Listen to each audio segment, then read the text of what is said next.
ETF index mutual funds నేర్చుకుని stock మార్కెట్లో రాణించాలనుకుంటున్నారా? వెంటనే ఈ నెంబర్కి కాల్ చేయండి. నమస్తే, welcome back to Suman TV. Present మనతో పాటు ఉన్నారు 24 ఇయర్స్ నుంచి అమెరికాలో ఉంటున్నటువంటి ఎంఎన్సీ ఎగ్జిక్యూటివ్ వీరభద్రరావు గారు. సార్తో మాట్లాడదాం. నమస్తే సార్. నమస్కారం. సో మరి లేటెస్ట్ గా ట్రంప్ గోల్డ్ కార్డ్ ఒకటి మళ్ళీ రిలీజ్ చేశారని న్యూస్ చూస్తున్నాము. కమింగ్ టు EB-5 వీసాకి గోల్డ్ కార్డ్ కి డిఫరెన్షియేషన్ ఏంటి, బెనిఫిట్స్ ఏమి ఉంటాయి అసలు ఈ గోల్డ్ కార్డ్ వల్ల? సో EB-5 వీసా అంటే ఇన్వెస్టర్స్ వీసా. ఇంతకుముందు 800,000 500,000 ఉండేది.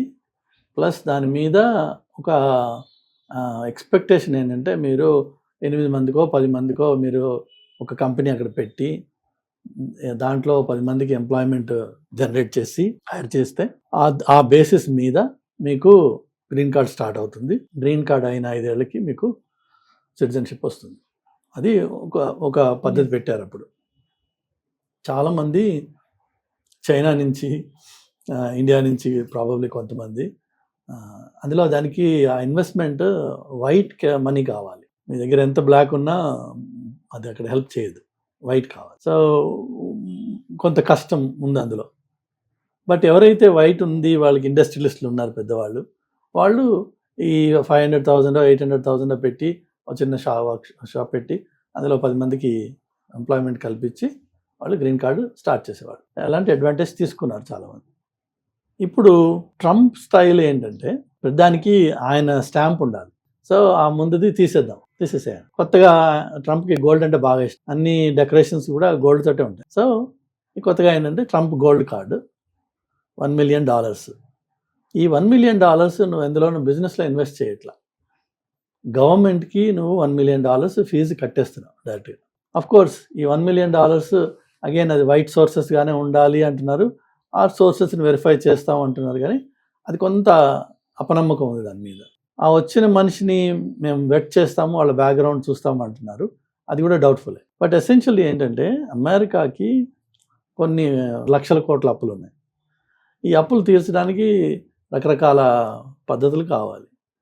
అందులో ఈయన అనేది ఏంటంటే ఈ $1 million ట్రంప్ గోల్డ్ కార్డు పెట్టి నేను 1 million పీపుల్ని తీసుకొచ్చాను అనుకో, ఆటోమేటిక్గా $1 trillion వస్తుంది, మన అప్పు తగ్గిపోతుంది. కానీ అన్ఫార్చునేట్గా ఈవెన్ దో ఆ గోల్డ్ కార్డ్ పెట్టినా అది 99.9% జనాలకి వర్తించదు. అది $1 million పెట్టు కూర్చుని ఎవరు లేడు ఇక్కడ. డిస్పోజబుల్ మనీ, దట్టు $1 million అంటే ఇన్వెస్ట్మెంట్ ఈజ్ డిఫరెంట్. డిస్పోజబుల్, నేను గవర్నమెంట్కి ఆ ఫీ ఇచ్చేస్తాను just for the sake of that card అని అంత తాపత్రయంతో ఉన్నవాళ్ళు మేబీ ఉన్నారేమో కొంతమంది. అంటే ట్రంప్ గోల్డ్ కార్డ్ తీసుకున్న వాళ్ళు ఉండరంటారా? ఎక్కువ మంది ఉండరా? లేరు కూడా, ఇప్పుడు లేరు. 0.001% ఉండొచ్చు of the whole population. So అది కామన్ మ్యాన్కి వర్తించే స్కీమ్ కాదు. అది it's meant for group of people and వాళ్ళు అడ్వాంటేజ్ తీసుకుంటారు. బట్ ఇప్పటిదాకా అయితే అది అంత హాట్ టాపిక్ ఏం కాలేదు. అది హాట్ కేక్ లాగా అందరూ వచ్చి మీద పడిపోయి నేయిస్తాం మిలియన్ అని లైన్లో ఎవరు నిలబడట్లా. మేబీ వాళ్ళకి వేరే ఐడియాస్ ఉంటాయి. వాళ్ళు ఏమి లేకుండానైతే ట్రంప్ గోల్డ్ కార్డ్ అని పెట్టరు.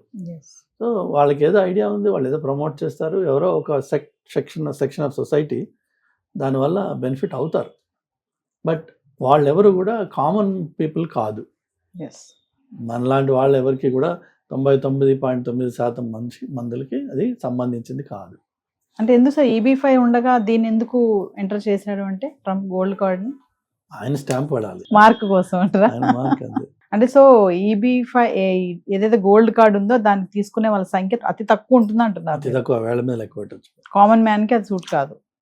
సో కమింగ్ టు మరి రీసెంట్ గా బర్త్ రేట్ సిటిజన్షిప్ రద్దు చేస్తున్నానని అంటున్నారు. ఇంతకుముందు ఏంటంటే ఈ పెళ్లి చేసుకున్న వాళ్ళు హస్బెండ్ అమెరికాలో ఉంటారు, వైఫ్ ఏమో డెలివరీ టయానికి అక్కడికి వెళ్ళిపోవడము.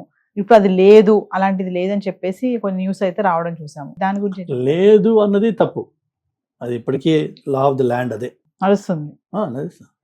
సో బర్త్ రైట్ సిటిజన్షిప్ అంటే అర్థం ఏంటంటే అమెరికన్ కాన్స్టిట్యూషన్లో క్లియర్గా డిఫైన్ చేసింది ఏంటంటే ఎవరైతే అమెరికన్ సాయిల్ మీద పుడతారో వాడు ఆటోమేటిక్గా అమెరికన్ అయిపోతాడు.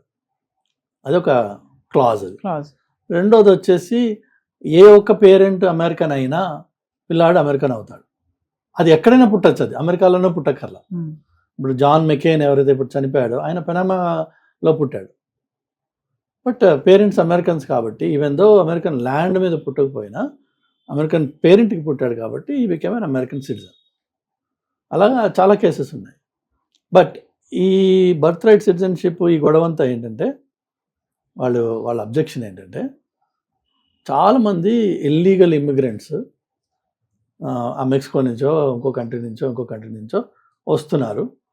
వచ్చేసి అమెరికాలో వాళ్ళ పిల్లని కనేటప్పటికి వాడు ఆటోమేటిక్గా అమెరికన్ అయిపోతున్నాడు. ఈవెన్ దో పేరెంట్స్ ఇద్దరు ఇల్లీగల్, కానీ పుట్టిన వాడు అమెరికన్ అయిపోయాడు. ఓ 10 ఏళ్ళ తర్వాత ఆ పిల్లాడిని పట్టుకుని ఆ పిల్లాడి ద్వారా వీళ్ళిద్దరూ స్పాన్సర్షిప్ చేసుకుంటున్నారు. దెన్ వాళ్ళకి గ్రీన్ కార్డ్ వస్తుంది, ఎందుకంటే ఇమీడియట్ రిలేటివ్ కాబట్టి వాళ్ళకి గ్రీన్ కార్డ్ వస్తుంది.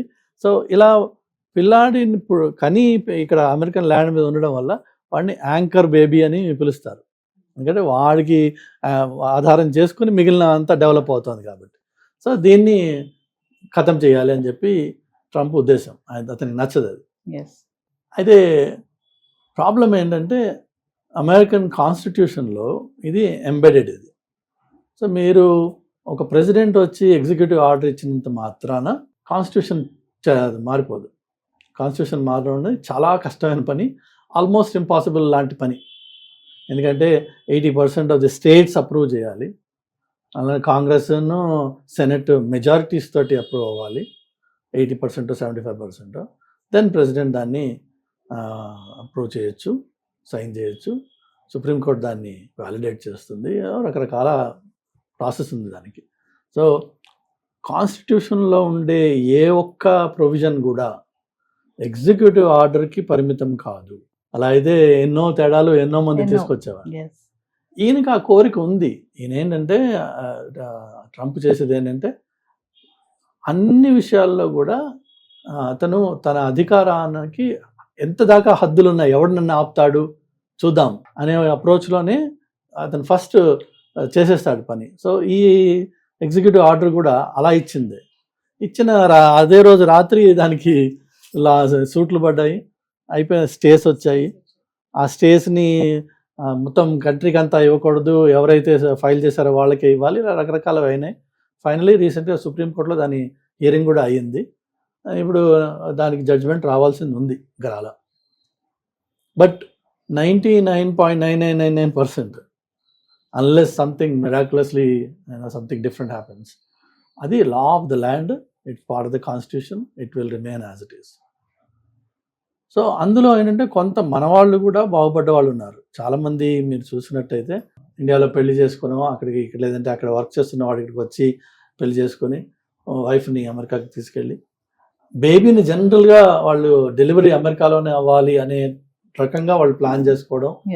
ఎందుకంటే పుట్టంగానే ఆ బేబీ అమెరికన్ అయిపోతుంది, సిటిజన్షిప్ అయిపోతారు, సిటిజన్ వచ్చేస్తుంది. ఈవెన్ దో అక్కడ పెరగకపోయినా తర్వాత పేరెంట్స్ ఇక్కడికి వచ్చేసిన వాళ్ళ లైఫ్లో any time you can go back to America because is a citizen, nobody can stop. అలా ఒక ప్రివిలేజ్ మన వాళ్ళు సంపాదించేవాళ్ళు. ఆ ప్రివిలేజ్ ఉండదేమో, పోతుందేమో అని చెప్పి ఎప్పుడైతే నేను ఎగ్జిక్యూటివ్ ఆర్డర్ పెట్టంగానే చాలా మంది ఆ 9th month లో ఉన్న వాళ్ళు కంగారు పడి సిజేరియన్లు చేసుకుని ముందే డెలివరీలు చేసుకున్న కేసులు కూడా ఉన్నాయి. బట్ అది పోదు, మార్చడం, అది తీసేయడం అన్నది ఏ ఒక్క ప్రెసిడెంట్ అయ్యేది కాదు.